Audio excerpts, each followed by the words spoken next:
প্রিয় দেশবাসী, আসসালামু আলাইকুম। আজকে দেখা যাচ্ছে যে অলি আল্লাহদের বিপক্ষে কথা বলে অনেক উগ্রবাদী মৌলবি।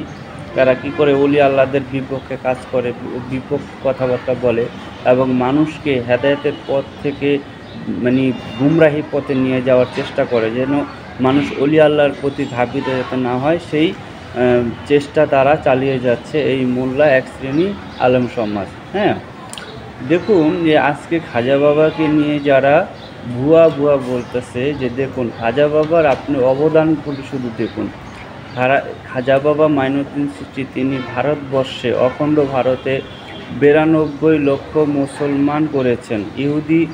ইহুদি খ্রিস্টান হিন্দু জৈন ধর্ম মানে যত ধর্মের লোক ছিল ভারতবর্ষে, বেশিরভাগই হিন্দু, সনাতন ধর্ম, জৈন ধর্ম, শিখ ধর্ম, এদেরকেই মুসলমান করেছেন এই খাজা বাবা।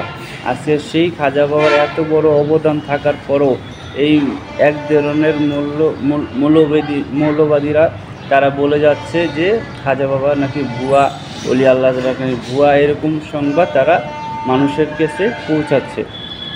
এটা সঠিক পথ নয়। মানুষের যে আলোর পথ, মানুষের যে নূরের পথ, হেদায়েতের পথ থেকে, অলি আল্লাহদের পথ থেকে মানুষকে সরিয়ে ফেলতেছে এই এক শ্রেণী আলেমরা। আপনারা নিন্দা ও প্রতিবাদ জানাবেন, এই সকল আলেমদের কাছ থেকে দূরে থাকবেন, এদেরকে প্রশ্রয় দিবেন না।